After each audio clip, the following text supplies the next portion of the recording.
सुप्रभात छात्रों, मैं आपकी हिंदी की अध्यापिका आज आप सभी को कक्षा 8 का पाठ 9 पढ़ाने जा रही हूँ, जिसका नाम है आरोग्य की कुंजी।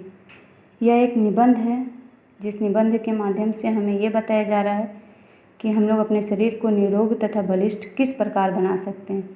तो आइए जानें। ये तो हमें मालूम ही है कि अगर शरीर स्वस्थ है तो वो सबसे बड़ा धन है। तो आइए जानें इस पाठ के माध्यम से, इस निबंध के माध्यम से कि हम अपने शरीर को कैसे स्वस्थ रख सकते हैं और अपने आप को रोगों से बचा सकते हैं।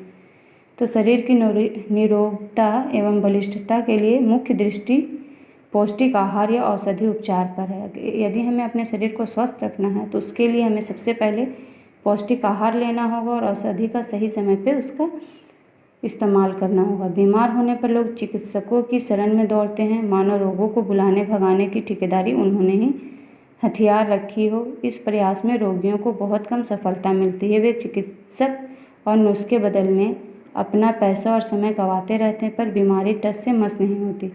ऐसे जिन रोगियों को भारी संख्या में हम अपने इर्द गिर्द ही गिन सकते हैं।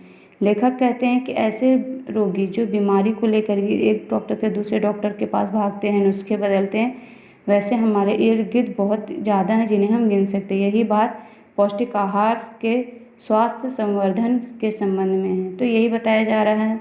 अमीर लोग आमतौर पर ऐसा भोजन करते हैं जिसे असंदिग्ध रूप से पौष्टिक कहा जा सकता है, जिसे लगभग वो लोग पौष्टिक कहकर ही इस्तेमाल करते हैं। केमिस्टों की दुकानों, टॉनिकों की बोतलों और पौष्टिक खाद्यों के डिब्बों से भरी रहती है, जैसे विटामिन, मिनरल तथा दूसरी ताकत की गोलियाँ खूब बिकती खपती है। पर इन्हें सेवन करने वाले लोगों में से किसकी कितनी तंदुरुस्ती बढ़ी या खोजने पर निराशा ही हाथ लगती है, क्योंकि इस प्रकार के वस्तु मार्केट में बहुत ज़्यादा उपलब्ध है, परंतु फिर भी कोई एक व्यक्ति ऐसा नहीं जो निरोगी और स्वस्थ हो। यदि उनमें कोई तथ्य रहा होता तो उनका तथा उनके परिवार वाले का शरीर सर्वदा निरोगी पाया जाता। अगर उनमें ऐसा कोई भी तत्व होता जैसा वो कहते हैं तो हमारा शरीर जो है हमेशा के लिए निरोगी पाया जाता है। यदि वे दूसरे के रोग भगा सकने में समर्थ हैं तो अपने तथा अपने घर वालों को क्यों रुग्ण रहने देते हैं। अगर जो इस तरह की पौष्टिकता का दावा करते हैं वो खुद क्यों बीमार रहते हैं या उनके परिवार क्यों बीमार होते हैं। इसी प्रकार यदि पौष्टिक खाद्यों से बलिष्ठता मिली होती तो गरीबों की बात छोड़ भी दी जाए तो कम से कम अमीर लोग तो पहलवान स्तर के ही होते हैं। जिस प्रकार ज़्यादा से ज़्यादा महंगी चीज़ों को लोग पौष्टिक खाद्यों में बताते हैं, तो इस प्रकार के आहार तो हर एक अमीर लोग लेते हैं, तो वो लोगों को तो कभी कमज़ोर होना ही नहीं चाहिए। गरीब की तो बात अलग है, उन्हें किसी आहार की कमी है, वे पौष्टिक ही खाते हैं और खा सकते हैं। ऐसी दशा में उन्हें क्यों कमज़ोर रहना चाहिए। पुष्टि का दावा बेचने वाले केमिस्ट एवं निर्माता तो बलवान ही रहने चाहिए, जो ये चीज़ कहकर बेचते हैं कि ये खाओ तो ये होगा, ये खाने से आप स्वस्थ रहोगे। तो उन लोगों को कभी भी बीमार नहीं पड़ना चाहिए। च्यवनप्राश, शिलाजीत, मकरध्वज आदि बनाने वाले तथा उनका आकाश पाताल जैसा विज्ञापन करने वाले को जरा जीर्णता का कष्ट क्यों भोगना पड़ता है। ये लोग तो इन पौष्टिकों का उपयोग कर फिर यौवन का लाभ ले ही सकते थे, पर ऐसा होता कहाँ है। लगता है आरोग्य की आकांक्षा के लिए केमिस्टों और चिकित्सकों के पीछे दौड़ने में मृत तृष्णा जैसी भ्रांति के अतिरिक्त और कुछ सार नहीं है। यानी लोगों की बस एक चाह रह गई है, जो अपनी चाह को पूरी करने के लिए इनके पीछे भागते हैं, मगर ऐसा कुछ नहीं है। मानवीय मस्तिष्क पर छाए हुए अनगिनत अंधविश्वासों में और रोग निवारण में औषधियों का आश्रय लेने से काम चल सकता है। इनका आपातकालीन में उपयोग तो किया जा सकता है और होता भी रहेगा, किंतु इसका प्रभाव तत्कालिक एवं स्वल्प है। यानी कि ये जरूरी नहीं कि हमेशा के लिए आपको रोगों से मुक्त कर दे।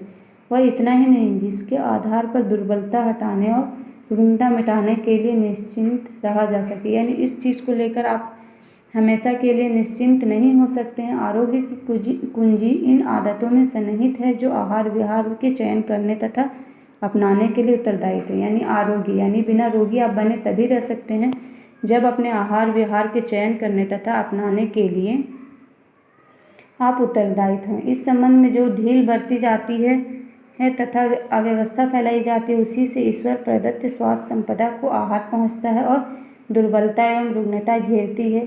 जब तक वे विकृतियाँ पल्ले बंधी रहेगी तब तक स्वास्थ्य समस्या के समाधान का कोई मार्ग नहीं मिल सकता है। यानी जब तक आप अपने आहार विहार के सही तरीके का चयन नहीं करेंगे, आप इस तरह की समस्याओं से हमेशा घिरते रहेंगे। यदि असंयम पर वासना और लिप्सा का नियंत्रण स्थापित किया जा सके, सुसंयत जीवन क्रम अपनाया जा सके, तो उस परिवर्तन का प्रभाव सहज ही स्वस्थ सुधार के रूप में देखा जा सकता है। रुग्णता तो असंयम की प्रतिक्रिया भर है, यानी कि ये सब चीज़ों पर अगर आप नियंत्रण कर ले तो आप खुद को स्वस्थ कर सकते हैं। यदि दृढ़तापूर्वक अपने आहार विहार का निर्धारण किया जा सके और उस पर आरूढ़ रहा जा सके, यानी कि आप पक्के इरादे करके अपने आहार विहार का निर्धारण यानी खान पान और अपने कसरत का एक निश्चित तरीका बना लें और उस पर एकदम अमल करें, तो ताकि जड़ें अपने आप सूखती चली जाएगी और आपकी अस्वस्थता धीरे धीरे घटती जाएगी और बिना किसी चिकित्सक उपचार के भी निरोगी आप बन सकते हैं। हकीम लुकमान कहते थे कि मनुष्य समय से पहले मरने और गड़ने के लिए अपनी कब्र अपनी जीभ से खुद खोदता है। यानी मनुष्य अपने चटोरेपन और अपनी इच्छाओं को पूरी करने के कारण ही अपने आप को गर्त की ओर ले जाता है और जीवन मरण का संकट उत्पन्न करता है। कितने ही व्यक्ति आरंभिक जीवन काल में दुर्बल और रुग्ण रहने लगे हैं। बहुत सारे लोग हैं जो अपने शुरुआती जीवन में ही बहुत ही कमज़ोर रहते हैं, पर उन्होंने जब जब अपने निर्वाह क्रम को नए सिरे से सुधारने का निर्धारण किया तो स्थिति बदली और उनकी दुर्बलता सशक्तता में परिणत हो गई। हिंद केसरी चंद गिराम पहलवान उठती उम्र में ठेग्रस्त हो गए थे और अकाल मृत्यु के मुख में जाने वाले थे। इसी स्थिति से छूटने के लिए उन्होंने साहसपूर्ण अपनी जीवन यापन प्रक्रिया में मौलिक अंतर किए और परिवर्तन के प्रभाव से न केवल बीमारी से छूटें वरन बलिष्ठ पहलवानों की पंक्ति में जा विचारें। यानी कि आप सही एक्सरसाइज और सही आप भोजन खान पान को अगर अपने अंदर शामिल करते हैं तो आप बहुत सारे रोगों को दूर भगा सकते हैं। विश्वविख्यात पहलवान सैंडो भी आरंभ में ऐसे ही दुर्बल थे। वे एक बार किसी प्रदर्शनी में गए और पुष्ट पहलवानों के सुदृढ़ शरीर को देखा।